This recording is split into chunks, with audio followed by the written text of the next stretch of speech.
Welcome to the Encouragement Conquers All podcast with Justin Fatica, the podcast for people who want to learn how to be the most encouraging person on the planet and enhance their encouragement superpowers. Now here's your host, Justin.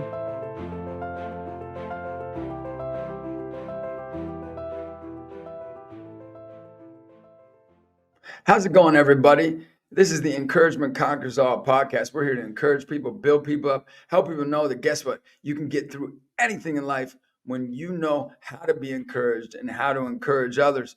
I can tell you we've had so many guests on. If you haven't checked out the other podcasts, go on YouTube. You can check out all our other podcasts. My grandmother, who's also always a fan favorite, she has two podcasts. Why? Because she's my grandmother, and she's always right. Just ask her; she'll tell you. That should be the 11th commandment.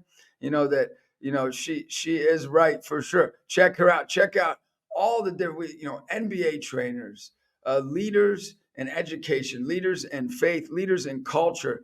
And I'm telling you what, we have an unbelievable guest. I am so thankful, and you will not be disappointed. I promise you. She comes here. My guess is Theresa, the tree. We're gonna find out. She's called the tree. When I thought she was the tree, I thought she was like 7'2" or something, because it's unbelievable. And her name's Beeckman. All right, and she'll explain why her name became Beeckman. And she was the Beak in college when she played college volleyball. She's actually an expert in coaching, team culture, leadership, generational understanding.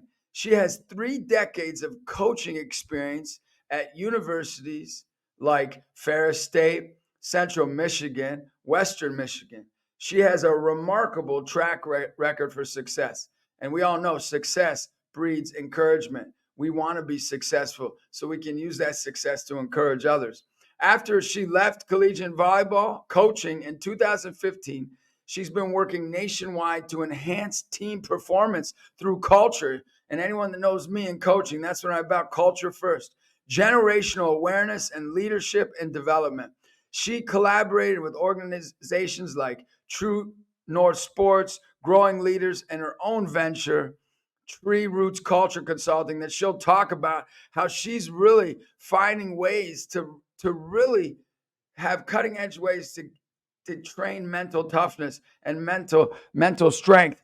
Her insights have made her a sought out public speaker, an ESPN college volleyball color commentator, and an adjunct professor at the University of Florida. She's actually authored a book, which I want you all to check out, Managing Your Culture. And she's made a great reputation as a thought out leader in coaching and leadership. She's a former athlete herself and a lifelong Michigander. Tree brings a unique perspective to the world of coaching and leadership. And I want to welcome to the podcast, Theresa Tree Beeckman. It's great to have you. Here she comes. I can't wait. She's got some good energy and some encouragement. I know that. That's a heck of an intro, Justin. Thank you so much for that. I want to encourage you. I don't want to just bring you on here. You've done some unbelievable stuff. Now I got to get to this tree thing. Are you 7'2" or something? No. Are you 7'2"? No, listen. I was a softball player in college and a catcher. Why? Because I'm low to the ground. And so, oh wow. I started coaching volleyball. When I got to Ferris State, it was actually those players. They're, college volleyball players. They're like 6 feet tall, like on the regular, right? And they pretty quickly narrowed it down from Theresa to Tree. My nickname in college was Beak because my last name is Beeckman, but it's spelled with 2 E's. So when I got here, they kind of refused that nickname for me, and the players pretty quickly whittled it down to Tree. And it's kind of an ironic nickname because I'm way shorter than anybody I ever coached. And with kids, you know that you got to go with the flow. Yep. Or guess what? They're going to run the show. You know what I mean? Well, yeah. You don't go with the flow. They'll run the show. When they're mad at me, they could call me tree stub or tree shrimp or whatever. Like they could like tree shrub, tree stump, like all those. They could just like make it up as we went, depending on how mad they were at me. So it worked out. Yeah, you're like, it's like an oxymoron. It's like, like jumbo shrimp. You know what I mean? Exactly. You're like the tree, but that's great. Tell me about, just help people understand, like what's your mission in life? because I believe encouragement is mission. When we know our mission in life, give people, because a lot of people who are listening here, they're going to want to know what's your mission? What keeps you encouraged? Honestly, literally, my why is to inspire and connect people, especially on teams, so that together we can all leave this world just a little bit better, right? And I think the ripple effect from that sort of mission, it's endless, right? You shoot an arrow into the air. There's an old saying, and I always mess it up, but like you don't know where the arrow's going to fall, but the ripple effect, the butterfly effect of just helping people connect with other people and inspire their hearts, man, that's just a really fun way to get to spend a life. No, for sure.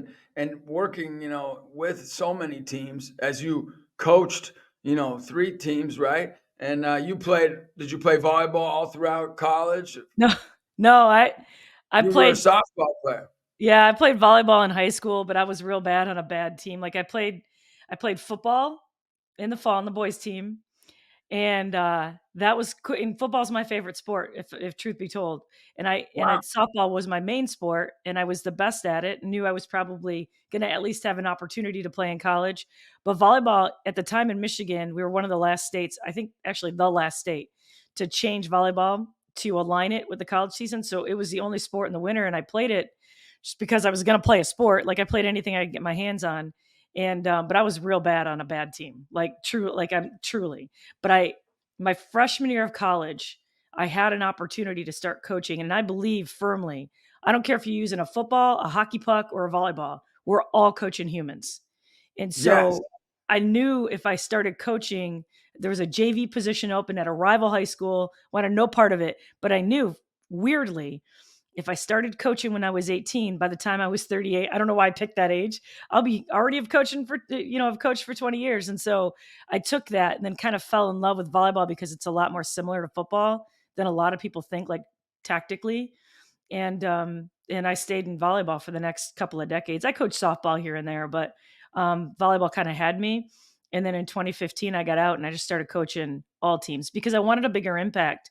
And I felt this need. There's a disconnect, not just like in society, but like for sure across generations. And we can get into all that. But yeah, that's kind of my background. I love everything that has to do with teams.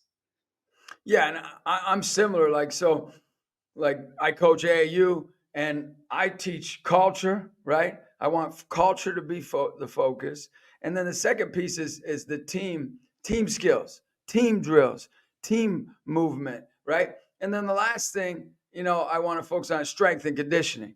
But I actually leave the skills and drills, to some of the other guys. I tell them, look, if you're going to be with me, I'm going to do 75% of the game.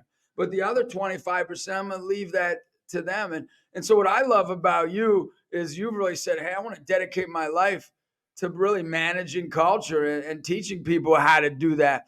And what are you seeing? I mean, 20 years of experience in volleyball coaching, how, a question before I get into that is like, you did ESPN, like college volleyball color commentator. How'd you get into that? One of my buddies is JD Bergman. He's an Olympic wrestler. He's like one of those color commentators for wrestling. So how'd you get into that? Honestly, so my job is to make myself progressively unnecessary, and so in my work with Western Michigan, I think the best teachers do that. By the way, I think just like a coaching note. When I see a team and they're constantly looking at the bench, that's a fail in the coach. Like it's our job to make ourselves progressively less needed. That's the work of Right. any leader, any teacher, any coach.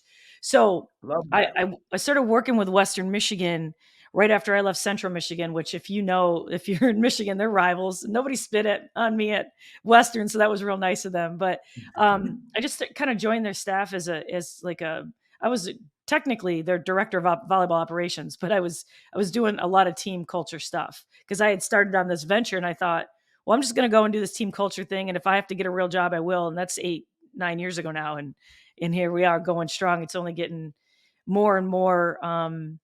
I guess I'd say it this way. I have to be more discerning of my time because it's such a need. But Westerns Western Michigan's volleyball coach, Colleen Munson, is a great friend of mine. And so when COVID happened, that position got eliminated, which was perfect. It was the perfect time because they were in a great place. She's got it, but I had already started doing their color commentating, and it's just super fun. It's a way for me to still get some game day experience. And honestly, it's just 2 hours of me trying not to swear on TV. I mean, I get to sit and talk about volleyball and I was a former coach. And so it's kind of fun for me to do. I would do it a little bit more expansively if they ever asked, other teams. And I hear I do all right at it, but that's more of a hobby than anything else. It sounds cool on the line though, right? No, it does sound cool. That's why I want to bring it up. I think people would want to know it. And you speak, right? So I speak, and one of my focuses is encouragement. If you can stay encouraged, but what would be your focus? Like when you're giving talks, I know you do probably trainings to manage culture within teams, but if you were to be a public speaker, what would be some of the themes you'd share about? Well, I get to live in the Venn diagram between team culture, generational understanding, and leadership development. So I'm like right there in the Venn diagram of that. I will say for me, a lot of people talk about culture and I've literally, since I was in high school, anything I could get my hands on around teamwork and culture and all that stuff, I've been studying this my whole life. I mean, I don't have an official doctorate, but I'm telling you, I have a lifelong doctorate in team and group collective and dynamics, around that. But what I've found over the years is I don't think that there's a real good, and maybe I've missed it. I'm not saying that I'm, reinventing the wheel. I just don't know. The resources around team culture are it just left me unsatisfied. And here's what I think. I think that coaching, like I played all the sports, right? So I thought that I was like, I was a jock, and those people in art, they were over there. What I realize, as somebody more seasoned is we're all creative. So sports, athletics, coaching, building a culture, leading, that's a creative endeavor, just like painting a picture. And as such, it becomes easier if we can have some sort of a model to hang all of that on, like a scaffolding. And so this is what I'll say is when I first started coaching, when I got to the full-time level of coaching, it was right around the time that everybody started using John Wooden's Pyramid of Success. And that thing is brilliant, right? Yep. But it didn't Love it. work. Right? It's amazing. It didn't work when other people tried to use it as their culture. Why? Because they weren't John Wooden. What I know about culture is it has to be authentically the leader, their culture. Otherwise, I like that. It's a great point. Right? Because otherwise you'll be inconsistent and you lose trust. And this is already the lowest trusting generation of all time, right? So I wanted to provide a tool for people to be able to build a culture that represented them, but have some idea, some structure to it. And that's what I've done with the first iteration of Managing Your Culture, that workbook.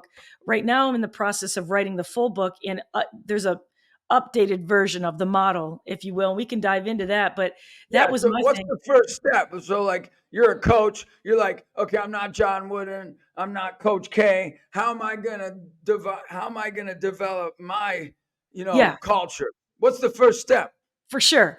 So first things first, I think we do one of two things. We either get super prescriptive in helping people build a culture, or we use somebody else's example of culture, right? What I've done with the model, in the model that I've had, and we'll I'm sure provide links to find it and all that stuff.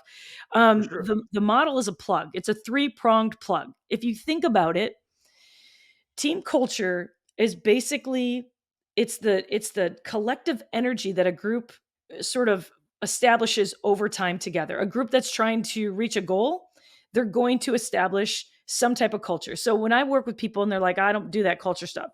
Cool. You do you, boo-boo, but you have a culture. Whether you want to have one or not, you've got one. All right, boo-boo, you better get your act together. Right. And I want to win. So the choice isn't whether or not you're going to have a culture. You have one. The choice is whether or not you're going to choose to intentionally influence that culture. And what that entails is the people that make up the team are the electricity, the energy that flows through everybody. That's the electricity. I'm going to help you build a conduit that takes that energy, combines it so that they can become better than the sum of the parts, as Aristotle said, so that it can power the team in a really highly efficient, productive, high performance way. And so we want to plug into that. Of that plug, there's 5 parts. The first one, if you look at an actual 3-prong plug, there's one of the main prongs is bigger. That's the hot prong. And so I got to say real quick, the model, the origination of the model is also really special to me. My late brother, Brent Harrington, it always gives me an opportunity to be able to talk about him, but he passed away in late 2019, and he was an electrician, and he was my best friend, and he passed away suddenly. And it was pretty heart-wrenching. The coolest thing about this model is he truly did help me come up with it. And every time I share it with people, Brent gets to live on, right? So, and he explained electricity to me, right? So as Brent explained it to me, that bigger prong is the hot prong. That's the prong that sucks the juice. It's the prong that'll shock you. Like if you're working with electricity, you might get shocked because of the hot prong, right? In team culture. And by the way, I think we make a mistake when we have really linear black and white structures when it comes to people. People are gray, right? So we got to have this is not a linear process. There's not like step 1, step 2, like forming, norming, storming. Yep. Cool. I think that's helpful, but I think it leaves a lot to be desired because it's a linear model. This is not meant to be linear, but if I had to choose one where we should start, it's the hot prong. And the hot prong in team culture is connection between people. It's literally how they connect. It's how psychologically safe the team feels. It's how well they do conflict. It's how emotionally agile the team is. And for sure, it's the level of trust. That's the hot prong that sucks the first part of the energy. And there's not a lot of language. So if somebody So what about, go ahead. So is that like brotherhood? Yeah. Yep. Like, so that would be a hot prong. We're brothers. We got to care for each other. Yep. Like you care for your brother. My team's got to care. So on the back of their jersey, it says brotherhood, because that's first and foremost the hot prong. Right. Okay. It's the relationships, right? So that's the main part of the juice, whatever. And I'm going to come back to this in a minute because I'll tell you where we go wrong a lot and why we go wrong. And it's a really innocent reason. We're well-meaning. And I'll get back to that in a minute. So if you go to that second prong, it's the neutral prong on a real plug, but don't let the name fool you. You take the neutral prong off and try to plug it in. And I'm not recommending it. I'm not sure what'll happen, but I know the plug won't work. In team culture, the neutral prong is represented by how those people connect to the purpose, mission, and vision of the team. And by the way, I do think those 3 terms need some separation because they aren't all exactly the same. We use them interchangeably. I agree too. Yeah. No, I'm with you on that. I don't think they're the same. And what I will say is you've probably had teams like this, Justin, I know I have, where they're real connected, but they're not necessarily connected to the purpose, mission, vision. So basically you got a good sewing circle, right? Correct. Basically they're focused on, hey, I need relationships. I love to hang out, but where are you going? Right. They're not real committed to the hard work. Right. Yeah. Yeah. And so like our neutral prong would be like amazing. Like, so you want to be amazing as a player, as a person, you want to be top notch because we're team amazing. Yeah, that's exactly it. It's getting real clear about what your purpose is and what it looks like to live it out and connecting your people. It's how fired up are they about that? So, and here's the thing for those 2 main prongs. And I think I heard Shaq talk about this and I was like, oh, he said this so well. He said, when you focus on relationship, the task goes down. When you focus on task, relationship goes down. And so a big part of managing and sort of leading, I don't really love that word managing, if I'm being honest. This is just a hot tip. I can't stand the fact that my name, I don't like the word managing at all. It happens to work. I didn't get to pick it, but the leadership of your culture, balancing the tension between those 2 prongs is an art form. It really is. It takes a lot of creativity because you got to constantly be on the lookout for one dropping, right? All right. So here's where we're going to get to the fun stuff. And this is where most people usually start. That grounding prong, that little round prong in a plug, that doesn't exist everywhere. So like if you have just a basic lamp, it's a 2-prong plug. Why? As Brent explained it to me, it's because there's no excess energy. You turn the light on, it's going to use all of the electricity. There's no potential for toxifying energy. In more complex machines, computers, more powerful lights, you need an extra ground. And so when teams are trying to perform at a high level, you need a ground. And that ground for teams is how you do what you do. It's your behaviors. It's the standards with which you do what you do. And here's what I'm saying. I think not usually, I shouldn't say it that way. We often see coaches attack that prong first. Why? Because there's more language. It's more black and white, and there's easier, accessible language. So if somebody came to you and said, Coach, I'm going to dribble up and down the court backwards, you'd be like, that's a terrible idea. You'd fix it every single time, because definitively that's not very efficient. We're not going to do that. But when somebody's standing in the huddle and somebody's addressing the huddle and they're having a side conversation, less language to talk about that with, right? But those things are death by 1,000 cuts to your team, but it's because they undermine the trust. Where's the trust? It's in the hot prong. So what I'm saying is, and I'll get to the rest of the model later, but just for these three main prongs, when we start by addressing behaviors, we usually do that with a power over positional, fear-based leadership model. And that's not the way to fire people up. It doesn't work. No. It doesn't work. Right. And why do we do that? Again, because there's less language for the other ones. So what I'm trying to do is give people a model to be able to work within those, because what I want at the end of the day is, if your player is faced with a decision to turn right and go to the party and do things that are unhealthy for him or her, or take a left and go get a good night's sleep, I want your connection prong and your purpose prong. I want those prongs to be so fired up and driving them so that when faced with that decision, they make the correct turn, not because they have to or because they're afraid they might get in trouble, but because they feel so connected to their teammates and their coaches and what y'all are trying to do together, that with their own agency, they make the right decision because they want to be at their best. When you're doing that, you are creating an amazing culture. And I'm going to stop right there, let you dive in, and then we'll finish it out. No, I mean, that's unbelievable. It's like, of course, I don't have them train and conditioning and strength training because it's because I want them to be at a high level. And, nowadays, to get to the high level, you need conditioning and strength training, especially in basketball. It's essential. It's essential. So what I do is I go, why? So there'll be 5 kids that can't meet our goal for conditioning or strength training. And I go, why are we going to do this again? Why are we going to? And you always get the cute kid who's understands it to raise his hand. Yes, Sahari, why? Why are we going to do this again? Even though you probably feel really bad that you're not able to achieve success right now. And he goes, because we're amazing, Coach. And you deserve, and we've got to do our very best because we were made amazing. Beautiful. And I'm like, I blow the whistle. I go, all right, water break for that. But that's about the only way with me you're going to get a water break. But I'll tell you what, I'll give it to you. But that's what it's about. It's like knowing, like what you're saying, it's like knowing the purpose. So I have a kid, it's in our series that, I can't wait for you to watch it at some point.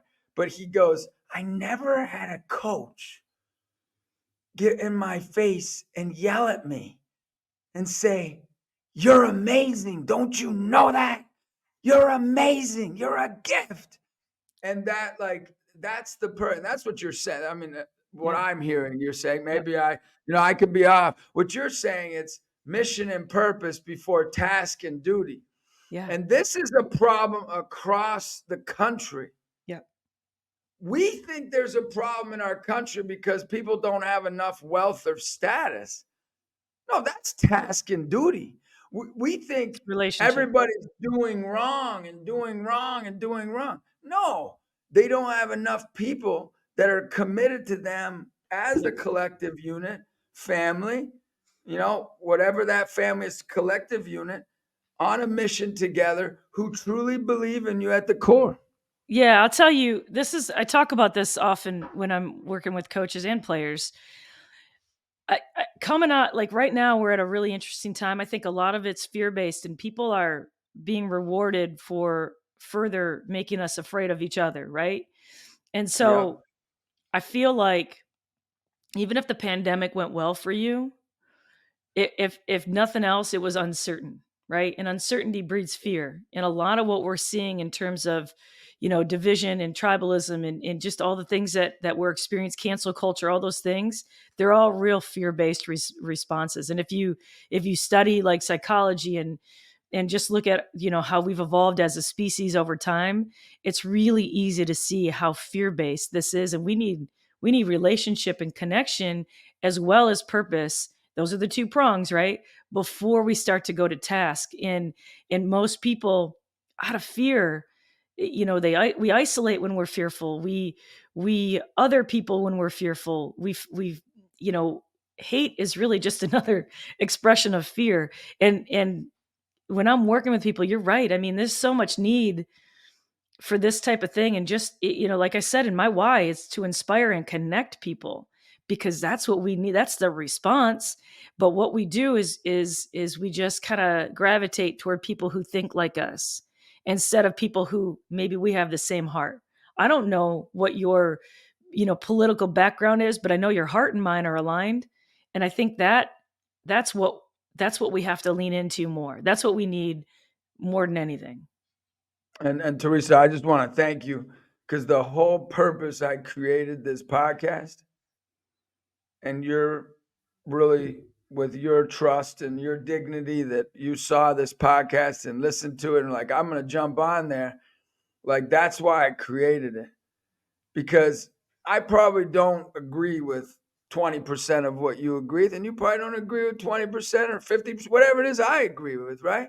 But Right. guess what? I love you. Exactly. I Same. want to be a part of your life. I want to give you a hug. I want to listen to you. I want to help your dreams come true. I want what's best for you. And I think we're losing that. Yep. I You know, agree.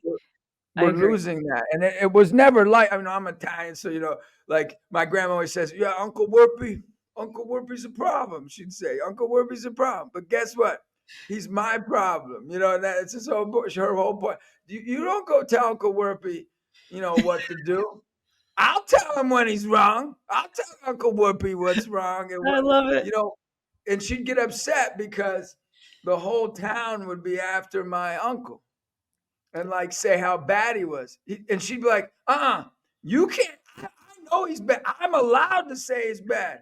And her whole point is, I'm dedicated to him. Yep. I'm committed to him. He's a part of my life. And I think we've lost that. Well, yeah, and I'll get into this a little bit. So just kind of complete, this actually is a perfect segue to go to the last part of the model here. Like, so all of it's held together with a feedback loop. And I think, and tell me if you agree, the difference between good and great coaches, great and elite coaches, is the nature and the tone and the timing of how they deliver feedback, right? Because like, I know early in my career, this is where I feel the most growth. I know early in my career, I remember getting so distracted because like you're coaching a player and they're doing 47 things wrong. So you're trying to coach all 47 things and you're trying to prove how much you know with how you're giving, right? And so as you get better and better in your career, you get better at that. It's an art form, right? Yep. But here's the problem. For so long, first of all, we don't have an official training, like official professionalized single source training to be a coach, right? I'm actually a part of a small team. We're building a credentialing program right now at the college level, but hopefully it will, go to the high school and club levels as well, that people go through. It's a 6-month program, and we're helping people get credentialed, not around anything sport related, but the human skills, team culture, relational skills, and self-leadership. And so because there's no professional, training, like an official professional training, we coach how we were coached, right? So often. And for so long, that's been a power over fear-based, low-level positional leadership style, right? So feedback often in athletics only goes in one direction, top down. But I'm saying if you can create an environment where feedback can go in a full loop all the way around, come back to you, as coaches, our big part of our job is giving feedback. We're real bad at receiving it. But if you can get to a place where your players can be exactly who they are with you, that's pretty powerful, because here's the deal. The line between cult and culture is razor thin. Yeah. We have a duty to question Yes. establishment that and anytime you're a part of something and you can't question or be honest with that leader, man, that's not a good thriving culture. And at some point it's going to hit a dead end. So the feedback loop is about completing that circle, not just coach to player, but player to player, regardless of experience level, right? That's the feedback loop. And I think this is where most coaches get fired, if I'm being real honest. Yeah. And that's what you're talking. You're talking about servant leadership in my world, the language that I use. Like it's like you're a servant first, you're a leader second. You're not a leader first. You know, the way you're a leader is by serving. Yeah. And a lot of times it's vice versa. No, I'm the leader, so therefore you're going to serve me and what the mission of our team is and what we're. No, it's like, how can I serve you? How can I be there for you? And then hopefully you're going to see that, being a servant as well is important. And how do you do that? Like, how do you get, from your perspective, how do you get your team to serve and follow that model? Because I've been jumped at practice, like literally. Like I've had six guys, like all of a sudden jump. Now I have to pull them off me. And then they know I love them because I'm like, you're still amazing, even though you hurt me. I literally do that. I'm like, you're still amazing. You can hurt me again. I still believe you're amazing. So they always want to test me. How far can I go without killing this guy? Yeah. Before he's going to change his mode of operation? I've been punched in the chest before. I'm like, you're amazing. That you could trust me enough. I've said this, that you could trust me enough to know I would never hurt you because I care about you, because I believe in you. Yeah. I consider it a great honor that you punched me. So, yeah, I will say this right now.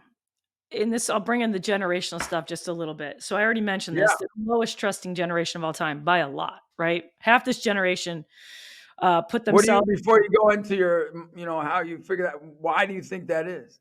I'll get there. It's coming. Okay, go for it. Oh, sorry. I have a pretty strong feeling about this. There's so many. I'll be real clear. Let me finish the thought. Half of this generation, 49%, put themselves in the lowest of 8 categories on the trust scale. So half, and it's dropped 20 points. They're also the loneliest generation by a lot, right? And so those two things are obviously connected.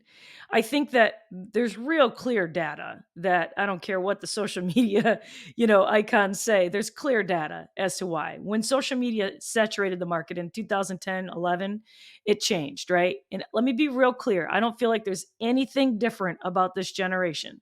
I feel like technology has evolved faster than we can civilize it, right? And without that sense of there's no guardrails around it, and without those guardrails, I got to tell you, it has changed the way that they learned.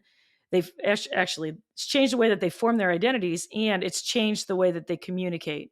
And we know, because we have the technology to know this, our prefrontal cortex actually develops the most when we're having in-person, face-to-face communication. They have fewer reps, therefore the prefrontal cortex is less developed. Physiologically, it's a fact. Now, they're intellectually pretty advanced as a generation, but the prefrontal cortex is in charge. It's and adolescence, I was a narcissist too. Like, we were always a little bit, the most narcissistic person is a baby. Right. And so, like, we have to develop that. But if you've had literally fewer repetitions of the thing that makes you better at that, you can see how they're behind. And so there's some things that I do to help that feedback loop. And I would just say it starts with rethinking about empathy. And this is not mine. This is Brene Brown. If you don't know Brene Brown, find her stuff. It's gold. She redefined empathy in her book, Atlas of the Heart. And she talks about it. We often talk about empathy like, I'm going to put myself in your shoes. But listen, Justin, I can't put myself in your shoes. I cannot unstaple my perspective and know what it's like to be you, and you can't for me either. And we can't, this is a first generation. We can't look at them and say, I know exactly what you're going through. Because no, we don't. Not with social media, not with a pandemic where they had to miss years of school. Nope. Like, there's no way that we know. So please stop saying that, because when we do that, or this is what I see, this is the biggest empathy miss that I see with coaches and players, is when they tell us their experience, when we can actually get that feedback from them. and they tell us their experience and we doubt it, we've lost them. And then they can't hear the words coming out of our mouths. So we got to believe them and identify with the feeling instead of stop trying to put yourself in their shoes. Because here's the deal. When we don't feel seen, we feel judged. And this generation feels real judged, and they're real lonely. And if you're not seeing them, you don't get to love them. Period. Like that, you got to see them without judgment, without trying to put yourself in their shoes, because you can't do it. And I feel like that's the biggest disconnect. And then with, teammate to teammate, they know their connections are 15 miles wide and a centimeter deep. They know it, they feel it, they just don't know what to do about it. So with every single practice, every single team meeting, I'm putting them in a small groups of 3 for just a few minutes around a well-crafted question. I'm having a few groups share out. I do that several times a day. And I got questions. People want to reach out to me. I got a whole list of questions you can throw into practice. And here's what's cool about that. Just like when you read a lot, your vocabulary naturally improves. When you do this for your players, it's not a quick fix, but they'll feel less lonely and more connected to their teammates and more able to have conflict. And that conflict is where it gets deeper, but they're so afraid of it. If you're not tooling them up to have healthy conflict, you can beg for it all day long. It won't matter. No, that's great. It's something what you're doing is, we work out who's suffering in your life. We're going to do these 5 sprints for them. And they'll right away, they'll just Love it. start sharing who they're working out for, who's suffering in their life. And one will say, oh, my uncle's in jail. Another one will say, oh, my mom who takes care of everything, but she's lonely. And, these are boys. You know what I mean? These are boys. Then what we like to do is to make sure hey, what's your dream? We want to cheer. And a kid will some kids will say, oh, I want to go to the NBA or play college basketball. But a lot of kids go, I want to be a dad because I never had one. You know what I mean? And then we're yeah, we're going to make sure that happens. And one kid, that's happening now. I was just with him yesterday, and he's graduated, of course, from our pro. He's older. He's in college. But he wants to be a dad. That's his goal, and to be a leader in that way. So what you're doing is, I love this. But give me some of your best questions. Give me a few examples. I love these. Okay, yeah, I can do that. I would just say a really good question. I'm going to pull this one from Becky Burley. She's the former soccer coach at the University of Florida. And she's a phenomenal coach. She's a great leader. She says a lot of times she'll start a meeting off with players. What's the most important thing we can talk about today? Just leave it up to them, man. Isn't that great? That's a great question. Another one I really like is, hey, what should we rethink about that drill? What advice do you have for me about how we approach this practice? Open yourself up. Really, I try to get to play. And there's a lot of questions one of the questions, I started a dinner called the Jeffersonian dinner. I won't even get into that. But if you Google it, it's Thomas Jefferson used to do these dinners, and I do them with teams all the time. It's pretty phenomenal. But a really good question that I start those dinners off with is if a song started playing every single time you walked into a building, like a walk-up song, right, for a baseball player going to the plate, what would your song be? And most importantly, what does that song say about your story? I love that question. It's a fun. That's a great question. Right? And I know that question because that happened for me. I actually went down to the Growing Leaders headquarters in Atlanta, and when I walked in, they had a song blaring through the headquarters. And they're like, this is your walk-up song. And they just did it. And I'd never heard the song. It was awesome. It's called You Might Not Like Me. And so it seems like what? But if you listen to it, it was a huge compliment. And I was like, wow, that's a talk about encouragement, right? I love that. And so just questions like that. But here's what I'll say about the feedback loop. You can have all of the best tools and questions in the world, but when you're receiving feedback, you're not prepared to hear, your heart's not right around receiving that feedback, you're never going to get it again. Correct. All you can say, this is the response. It's less about the question, more about your response. Even if the feedback is just completely junk and this kid's coming at you out of hurt. Thank you. That was probably really uncomfortable for you to tell me that. I appreciate it. I'm going to put some thought to it and circle back. That's it. I don't care how outlandish it is. Man, that must have been hard for you to, I really appreciate your investment in me. thanks for that feedback. Go think about it, come back, and then you can have a conversation. Don't use it against them. Like, I feel like we put our armor on and our shame so often accidentally spills out on the people around us. And rather than accepting that, owning it, and kind of holding ourselves to account, we just move on. Because a lot of us didn't see adults in our lives apologize to us when they treated us wrong. And so we don't know how to do it. But man, if you could break that cycle and start modeling that for your players, male or female, that's a game changer. Understand your shame when it's spilling out on your players. It's not empowering. It's not encouraging.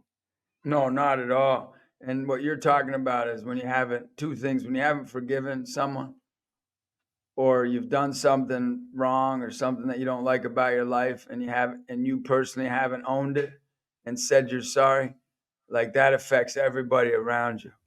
Because a lot of people, I'm an energetic coach, I get pretty fired up because I believe so much in my players. But they're like, sometimes they'll ask me, like, Coach, like, do you care what other people think of you? And I give them the answer. I say, yeah, I do care, but I care more about you. Yep. And they're like, and that always strikes them because it's like, you'll look embarrassing. Like, you'll just look so embarrassing.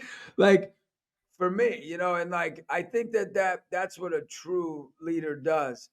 They're willing, yourself. And I can see that with you. Like, you really have put yourself out there for people, because you're a loyal person and you're a committed person. And regardless of the result, like, they see that, and that's why they'll defend you. That's why they got your back. And that's that's what my grandma taught me. I can't take credit for living like that. Like, I really have my grandmother and my mother, my father. I always tell people, my mother, I could kill somebody. And she'd be like, you did it the best way. Like, like, like, you might be in jail for the rest of your life, man. But my mother, and she always, she would be able to see me as good because I was her son. And I knew that was always there. And really, I live out of that.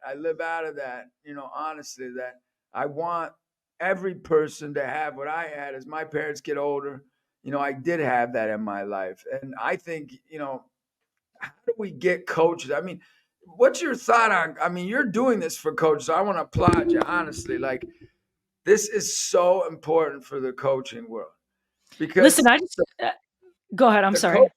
I'm just saying the coaches are tough. So how are you able to really get them to dive into this? Like, I'm sure you have a lot of coaches that want to be there, but have you ever done one of these seminars where they're like forced to be there, and like and you really have some tough coaches? Like, how do you deal with that? Because a lot of tough coaches, it's hard to deal with. Listen, I lean on Brene again for this. She said, you can't say, first of all, I love that how you answered that for your players, because to say, well, I don't care what anybody thinks. Yeah, you do. If you don't, you're a sociopath. Literally, that's the definition. Like, look up the definition of sociopath, and that's it, right? Yeah. So you do care what people think. What she's saying, and I agree with this, you just can't care what everybody thinks, right? You got to care about the people who are in the arena with you. And your players are in the arena with you. People who are trying to do the job, I care what they think. And so just last night, I was at an event for coaches, and it was a mandatory meeting. And I literally had a guy walk up to me at the end of it. He's a football and softball coach. And he said, and he gives me kind of shakes my hand and pulls me in for like a half hug. And he was like, listen, I've been coaching a lot of years. And every time I hear, like, we got to go to this culture meeting, I'm like, oh my gosh, here we go. And so I didn't come into this with a lot of whatever, but man, that was great. And it's literally just, here's what drives me. I want to be the resource for coaches that I wish so badly I would have had. And when I come from that energy, some people are going to be here for it and some people aren't. And that's okay. That's not up to me. Like, you do you, boo. I want to win, and I want to win deep. I don't want to win on the scoreboard and everybody can't wait to get away from each other. I want to win in a way that, win or lose, at the end of the season, everybody just wants one more practice. They want one more day together, because that's what I had. I had years as a player where I didn't have that, and it was terrible. And then I had years where I did, and that was priceless, man. And those are the lessons I took with me, and just to real quick complete the model, there's a cord that has to take the energy from the plug to the team. And that cord is represented in the habits. We have habits in how we connect with people. We have habits in how we connect to the purpose, mission, and vision. We have habits in our behavior, of course. We also have habits in feedback. And I think our brains are wired to automate processes in our lives. It automatically does that. And including how you think about this stuff. I think care what people think, but make sure you're caring about what certain people think. The people who are getting their butts kicked with you, the people who are being vulnerable also, those are the people that I care. If a coach comes and they had to be there and I don't get through to them, man, they weren't ready for that. And that's not up to me. I can just put it out there with a pure heart. That's all I can control. Yeah, and for us, it's about gratitude. Really, it's so important to be grateful for the little Absolutely. things. Every practice, a habit, that we want to do is like, what are you thankful for today? What's one thing in your life you're thankful today? And don't just say your family and friends. We know you're thankful for your family and friends, but something specific. Maybe your family member did something specific for you today, but what are you thankful? And then the responses you get. I mean, Yeah. it's unbelievable. Like I leave going, man, I need to be more, like I'm not grateful enough. I need to be more grateful. I gotta be just living out of gratefulness. Yeah. And so I think what you're doing, like giving every team specific habits that really can build that culture stronger. What are some of the best habits you've seen over the years that teams have that their culture has that really spoke to you? I'll tell you, Western Michigan, and I know a lot of teams do this, but they started it, in their kind of their culture renovation. But like every day, they would go and they greeted each other with an actual handshake, eye contact, and a phrase, right? Like, it's so good to see you today. And it's just kind of a pattern disruptor, right? We're gonna have touch Yeah. and eye contact right to start every day. And some days, man, you don't feel like it, and that's okay. You still got to do it. And that's the thing, like that human connection. That's a habit I love. Um, some of the other ones. I love that gratitude practice for so many reasons. I'm going to tell you this. You know, I'm going to take this a little different direction because I think it's an important note, especially as we get toward the end. I don't want to miss saying this. As we're super lonely, a lot of times I hear us weaponize the word entitlement about this generation, and I feel really, really strongly about this. I think that all of us feel a little bit more entitled right now in this country, and I feel like sometimes the older generation actually seems more entitled. Sometimes I feel like they feel entitled to respect that maybe they didn't earn because they have a position. That really bothers me. And when we say and weaponize the term entitlement against this generation, I want to tell you something. Entitlement has an inverse relationship with three really important things. Gratitude is one of them. Happiness is another one. And resilience is the other one. And I'm pulling this from Dr. Tim Elmore. He's the founder of Growing Leaders. He has a book, Gen Z Unfiltered. And he talks about this concept. And I think he's so spot on. The more entitled you feel, the less happiness, the less gratitude, and the less resilient you are. Think about it. If you just expect things to come, what is there to be grateful for? What is there to be happy about? And what is there to be bounced back from? You're going to get it eventually, right? And so if we can stop judging people around that word and stop using it icky, like that's just such an icky thing. And again, it's another disconnector. It's another way for players or student athletes today to feel less seen. And when we don't feel seen, we feel judged, and we're never going to be led in a really positive way or encouraged by somebody who's judging us and not seeing us. So I just want to caution everybody around that word because it just doesn't help. What I would say is I a love really that. I love that, by the way, because there's such truth to that. right? And so what I would say, going back to your thing, a habit that I think is really powerful for teams is to connect your players' rights that they get. Like, you have the right to be on this team, you get this uniform, all these things they get. Just help them connect the right with their responsibility in that. Help them know. And you think, well, you don't think that you have to, but we have less metacognition. When I got done playing a game in college, I remember walking back to my dorm and literally replaying every single pitch call and how that series went. And when, somebody got a great hit, I set her up this way. Like I really did. I really processed it. And you can judge all you want, but if you and me were teenagers today, we do the same thing. We pick up our phone and we check everything out, so we don't have that moment of metacognition. So they're not always aware of what they're doing to earn the things that they got. So I love your gratitude practice, but you might add, hey, like what's your part of this deal? Because like I'm entitled. When I flip the light switch on, I feel entitled for my lights to go on. But I also know that very clearly that I have to pay the light bill first. That's my responsibility in that equation. Help your players. Here's a good habit.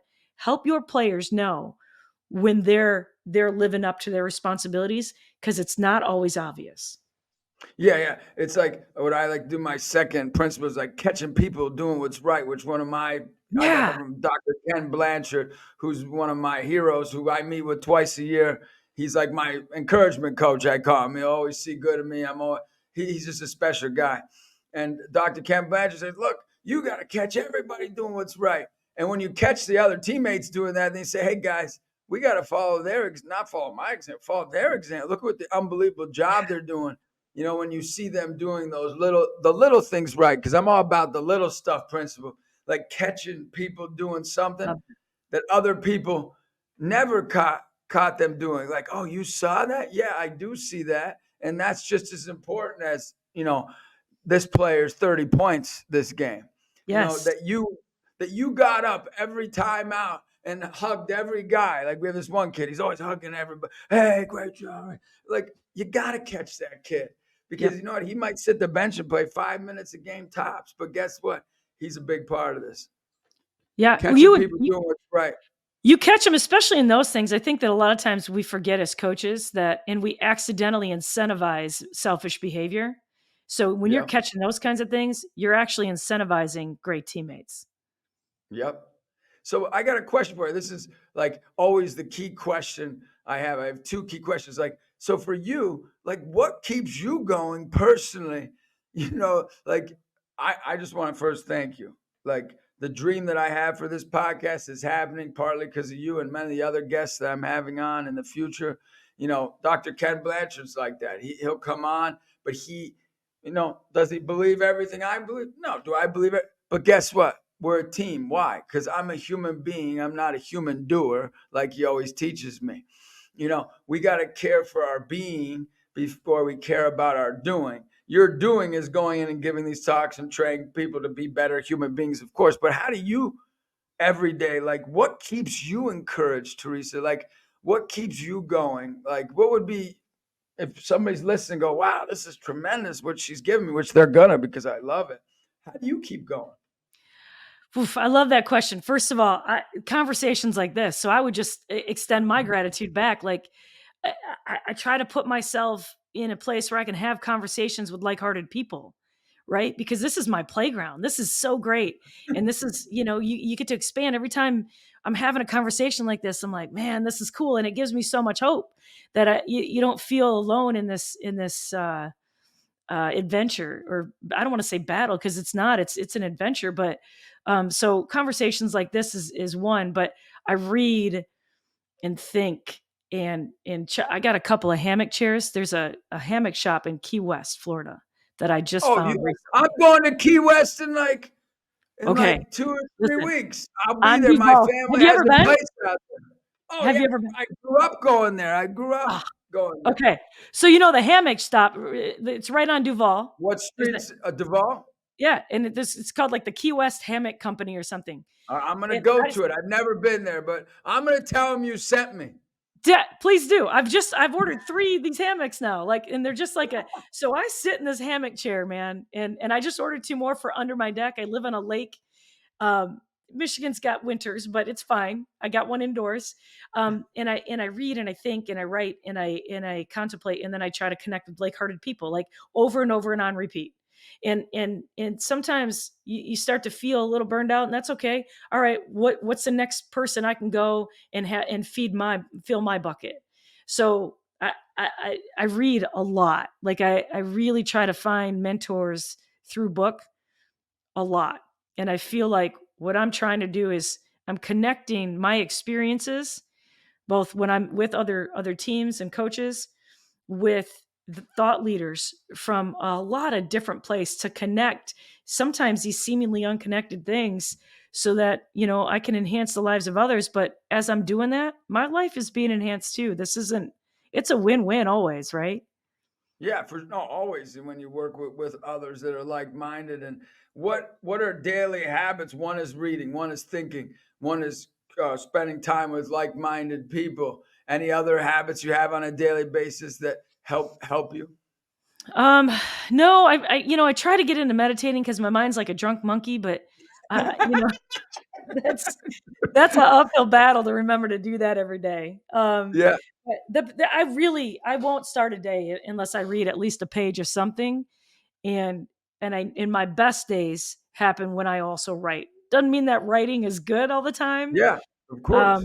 but boy, that really helps. And honestly, the habit that I'm really trying to grow in right now is discernment. I'm really trying to limit the things that I'm allowing into my day to the point where I'm starting to, get some teammates into Tree Roots so they can free my time up from some, because it's really just me right now.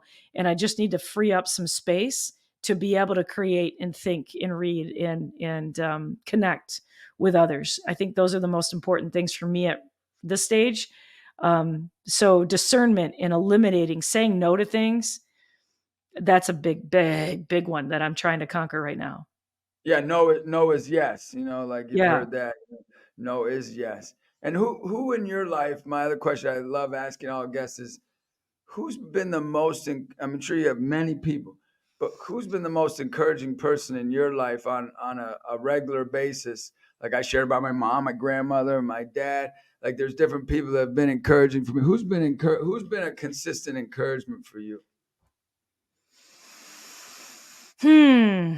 Um, I have some really great friends that I consider family. And I got some former coaches like Colleen Munson at Western Michigan is definitely she's just somebody who's just poured into me, and it's kind of like a mutual admiration club, right? And I just really I adore her, and we she's pretty encouraging, and she always has been. Some of my former colleagues and things like that also fall into that gap, and obviously I have friends and family that are pretty encouraging, and but honestly, like there's a lot of when you connect with people the way that I do, you kind of are in their lives a lot of times for the short term. I would say the greatest source of my encouragement comes from the coaches and players that I get to work with that, I'll hear from coaches, I wouldn't still be in coaching if it weren't for you. I got to tell you, man, that's like 10 years worth of encouragement to me. Or, when players reach out and they're like, man, this is a true story. I'm going to tell you this real quick. Just on Friday, I went for a 9-mile hike in the woods with my dog. And it was a little overzealous. And I'm like, I'm not cooking.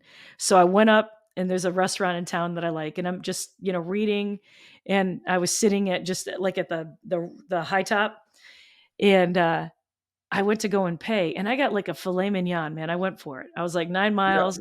It was not a cheap meal. And I went to go pay, and the server was like, "Hey, that young gentleman over there, he bought your meal." And I looked, and I didn't recognize him right away because his head was down. He was in a nice plaid checkered suit or yeah, whatever. And so I was like, "What?" So I went over there, and here it was, this kid, he's 20, 21. He graduated from Big Rapids High School. I live in Big Rapids, Michigan. I I worked with the hockey team at Big Rapids High School for years, but I hadn't worked with them in a couple of years. And his name's Pip, last name's Pippin. He bought me dinner, like just randomly bought my meal. And unbelievable. I went over to talk to him, and I was like, "Hey, what'd you do that?" And he was like, and I asked him what he was doing, and he's doing really good, and he's kind of being real successful, and he's pretty proud. I was like, "That's amazing." He goes, I saw you over there and I thought, my mentality is in large part thanks to the work that we did together. So I wanted to buy your meal. Now talk about encouragement, man. Wow. Are That's you tremendous. serious? That's Like, tremendous. That's beautiful. That's what? beautiful. This kid's like 20 years old and he said that line and I was just like, wow, that's honestly, that encourages me more than anything. And I'm encouraged by you. And I'm also encouraged. You touched me, sharing about your brother and that you live on, in his spirit. That was so touching for me because I hear so many challenges with people that I work with across the country. I was just on a tour, 5,000 people I'm speaking to, and you see all these kids and all these people impacted. And when you hear like somebody like you, Theresa, doing so well, no matter what you go through, that you fought through it and you didn't give up, you inspire me to keep going. And I'm very thankful for you and anything I can do to be an encouragement to you. That's what I'm about. I'm about walking with people and building people up, because if I don't do that, like my grandma, she said, I did not have you raise you to be a nuisance. I did not raise you to be a nuisance. You're going to make a difference in this world. I'm like, all right, yes, ma'am. I'm going to make a difference. I got I it. love Right? your grandma, man. I can't wait to go back and listen to those episodes, man. She doesn't get as much credit. My basketball guy gets more credit than her, but she's the key. She's the key. But so good talking with you. And I'll make sure that, everything, all the ways of your coaching style, we'll put them check them in the notes. They'll have them connect to the podcast so everybody can gravitate towards those. And I'm going to read them as well. And you guys send me your book too when it finishes up. I'd love to check it out. And I know I can utilize and learn from you. So I hope to have you on again, and I'm just so thankful for it. Same, sir. Anytime. Like, I loved everything about this conversation. Let's stay in touch. All right. Thank you so much. God bless you. Thank you. Yeah, you too, Justin. Thanks for listening to the Encouragement Conquers All podcast with Justin Fatica. Make sure to subscribe and follow to be notified when the newest episodes of the podcast go live. You can find contact information and important links in the show notes. Stay tuned for the next episode.